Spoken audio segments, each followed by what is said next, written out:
नमस्कार, जनवार्तामध्ये आपल्या सर्वांचं स्वागत। सर्वप्रथम पाहूया ठळक बातम्या।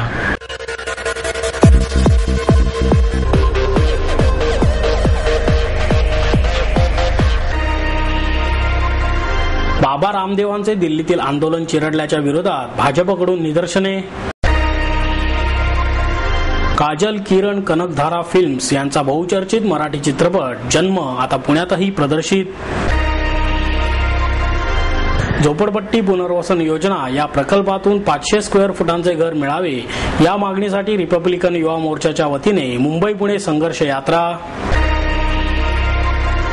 इतिहासाची माहिती नव्या पिढीला त्यांच्या भाषेतच सांगा, राज्याचे विधानसभा अध्यक्ष दिलीप वळसे पाटील यांचे आवाहन। सृजन फाउंडेशनच्या वतीने 2 दिवसीय ज्योत्स्ना भोळे स्वरोत्सवाचे 10 जून पासून आयोजन। माणसाचे माणूसपण हरवत चालले आहे, पुणे ग्रामीणचे माजी पोलीस अधीक्षक प्रताप दिखावकर यांचं मत। 5वा किर्लोस्कर वसुंधरा आंतरराष्ट्रीय चित्रपट महोत्सव आता 4 राज्यांतील 25 शहरांमध्ये होणार। आणि रामदेव बाबा उपोषण मागे घेणारच होते, मग सरकारला दबंगशाही करायची काय गरज होती? रिपब्लिकन पक्षाचे नेते रामदास आठवले यांचा सवाल। बाबा रामदेवांचे दिल्लीतील आंदोलन चिरडल्याच्या विरोधात भाजपकडून तीव्र निदर्शने करण्यात आली। भाजपचे आमदार गिरीश बापट यांच्या नेतृत्वाखाली ही निदर्शने करण्यात आली। यामध्ये नगरसेवक अशोक यनपुरे, किरण सर देशपांडे, भारतीय जनता युवा मोर्चाचे शहर उपाध्यक्ष प्रमोद कोंढरे यांच्यासह भाजपचे कार्यकर्ते मोठ्या संख्येने सहभागी झाले होते। साधु संतों का अपमान नहीं सहेगा हिंदुस्तान, सोनिया जिसकी मम्मी है वो सरकार निकम्मी है अशा घोषणा यावेळी देण्यात आल्या। इंदिरा गांधींप्रमाणेच सोनिया गांधीही दडपशाही करत आहेत। रामदेव बाबांनी विकासाचा विचार देशात आणलाय, त्याला सरकारनेही पाठिंबा देण्याची गरज असताना त्यांचा आंदोलन चिरडण्याचा प्रयत्न हे सरकार करतंय, त्याचा आम्ही निषेध करत असल्याचे आमदार गिरीश बापट यांनी यावेळी सांगितले। बाबा रामदेवांचं आंदोलन ज्या पद्धतीनं सरकारने दडपलं, लोकशाहीमध्ये अशा प्रकारची दादागिरी, हुकुमशाही आणि प्रवृत्ती ही चालणार नाही। मला तर आणीबाणीची आठवण यायला लागली। ज्या पद्धतीनं इंदिरा गांधींनी दडपशाही सुरू केली, त्याच पद्धतीनं सोनियाजी काँग्रेसच्या मार्फत दडपशाही सुरू करतायत। पण इतिहासातनं माणसांनी शहाणपण शिकायचं असतं। इंदिरा गांधींनी ज्या पद्धतीने दडपशाही केली, त्याचा परिणाम काय झाला हे इतिहास जाणून घ्यावा।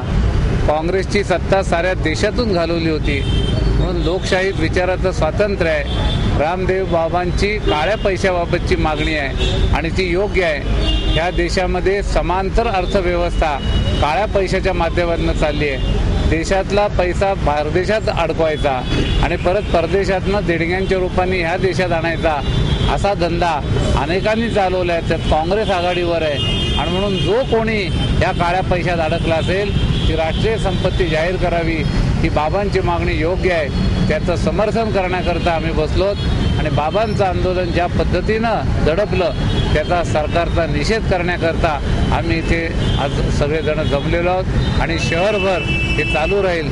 सरकारने पोलीस राज या देशामध्ये आणायचं का याचा विचार केला पाहिजे। विचारांना उत्तर विचारांनीच द्यावं लागतं। पोलीस, दंडूक, बंदूक आणि सुऱ्यांनी कधीही विचार दबल्या जात नाही। बाबा रामदेवांनी एक चांगला विकासाचा विचार या देशामध्ये आणलाय, सरकारने उलट त्याला सहकार्य केलं पाहिजे असं मला वाटतं आणि म्हणून बाबा रामदेवांवर केलेल्या दडपशाहीच्या निषेधार्थ आम्ही आज सगळेजण बाबांना पाठिंबा व्यक्त करण्याकरता या हुतात्मा चौकामध्ये जमलेलो आहोत आणि भारतीय जनता पार्टी त्यांच्या मागे ठामपणे उभी आहे। कपिल सिब्बल आणि दिग्विजय यांच्यासारखे नालायक लोक या देशामध्ये सल्ला देणारे आहेत, हे काँग्रेसला खड्ड्यात घालतील आणि स्वतःही खड्ड्यात जातील आणि म्हणून आपण एका संन्याशाच्या बाबतीत काय बोलतो आहोत याचं भान या सत्ताधीशांना राहिलं नाही, कारण सत्तेचा माज हा त्यांच्या अंगामध्ये भिनलेला आहे। म्हणून बाबांच्या बाबतीत आदराने वागलं पाहिजे। ज्या पद्धतीनं महिला, लहान मुलं यांना रात्री 1 वाजता, अरे ब्रिटिशांनी देखील अशा पद्धतीचं कधी पोलीस राज इथे केलं नाही आणि केल्यानंतर त्यांना देखील जावं लागलं।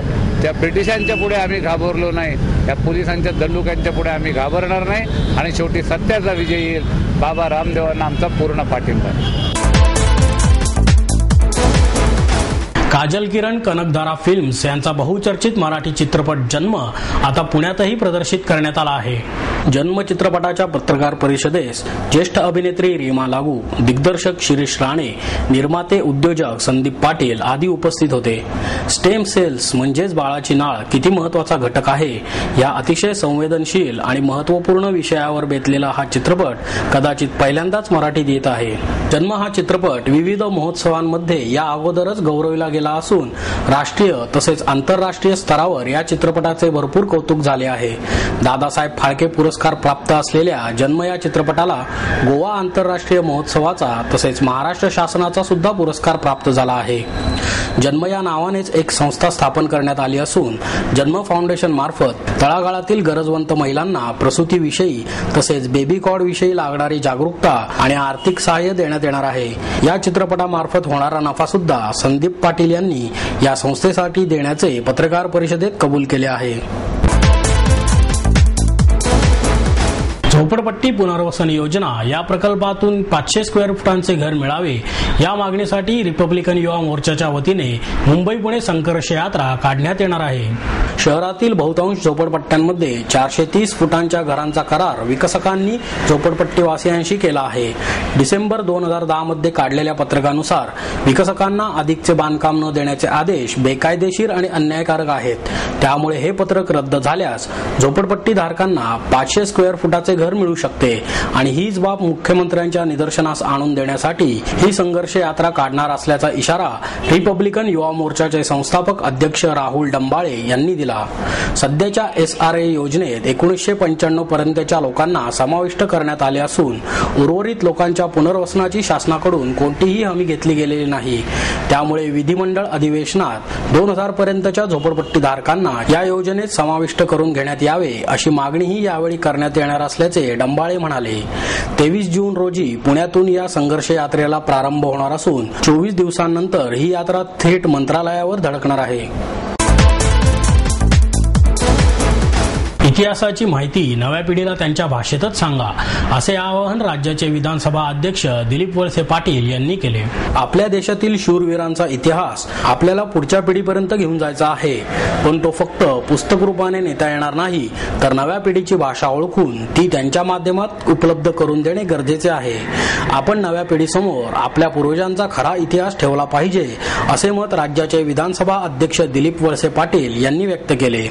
श्रीमंत सरदार सखाराम हरी गुप्ते चांद्रसेनीय कायस्थ प्रभू कार्यालय ट्रस्टच्या वतीने स्वातंत्र्य सेनानी रंगोबापूजी गुप्ते यांचे तबक वळसे पाटील यांच्या हस्ते राजा दिनकर केळकर संग्रहालयाचे संचालक सुधनवा रानडे यांना सुपूर्द करण्यात आले.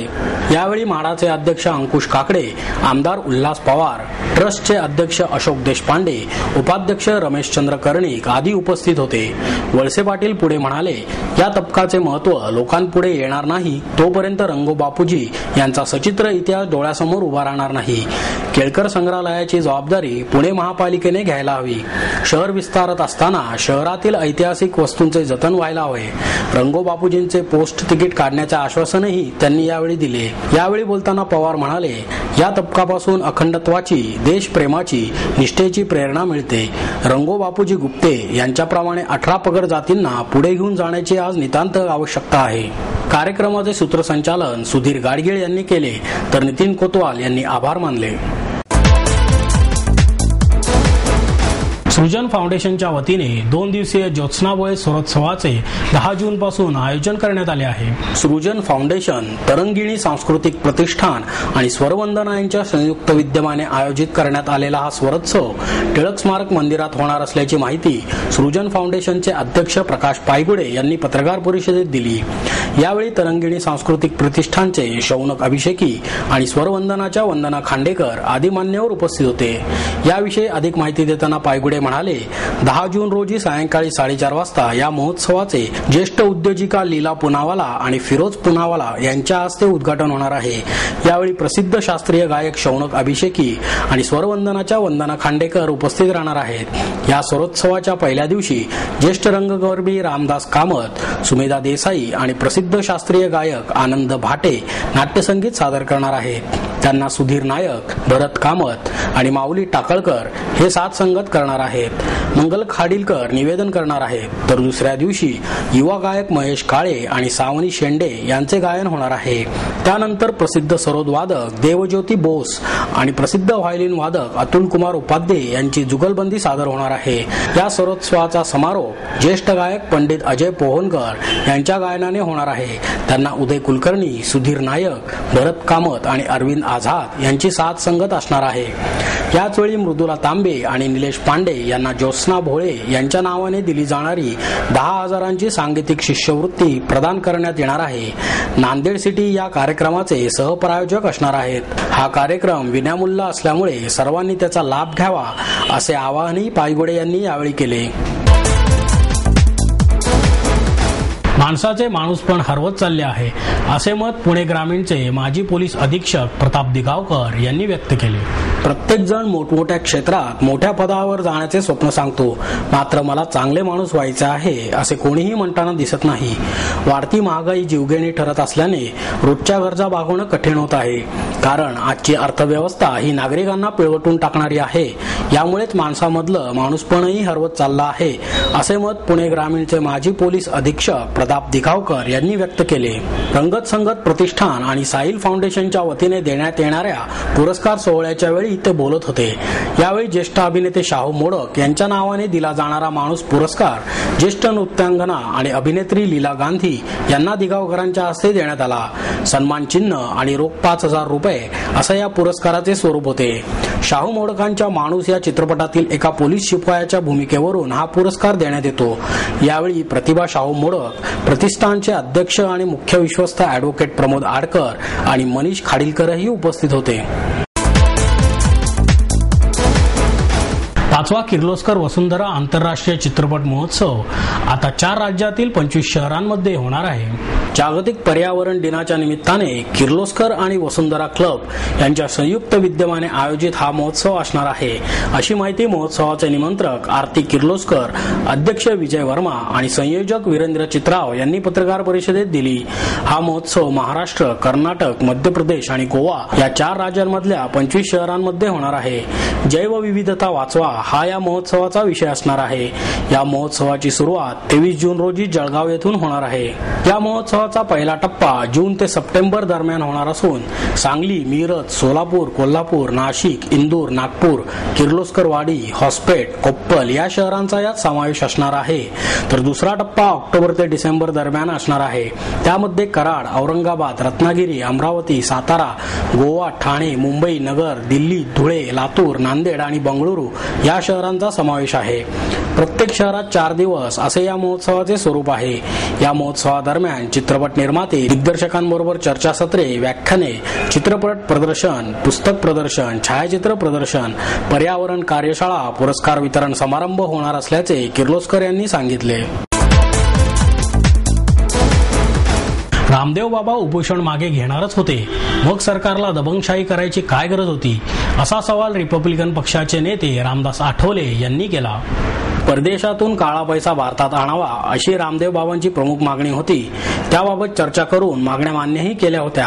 असे असताना सरकारला दंडुकेशाही करायची काय गरज होती, अशी दबंगशाही करणाऱ्या सरकारला खाली खेचले पाहिजे असे मत रिपब्लिकन पक्षाचे नेते रामदास आठवले यांनी पत्रकार परिषदेत व्यक्त केले. लोकांकडून पंतप्रधान निवडला जावा अशी त्यांची मागणी होती. यापूर्वीही अनेकांनी अध्यक्षीय पद्धत असावी असे मत मांडले आहे. 10 जूनला राष्ट्रवादी काँग्रेसचा मेळावा आहे. आता रामदास आठवले दूर गेल्यानंतर राष्ट्रवादीला 12व्या वर्षी दलितांना हक्क देण्याचे आठवले.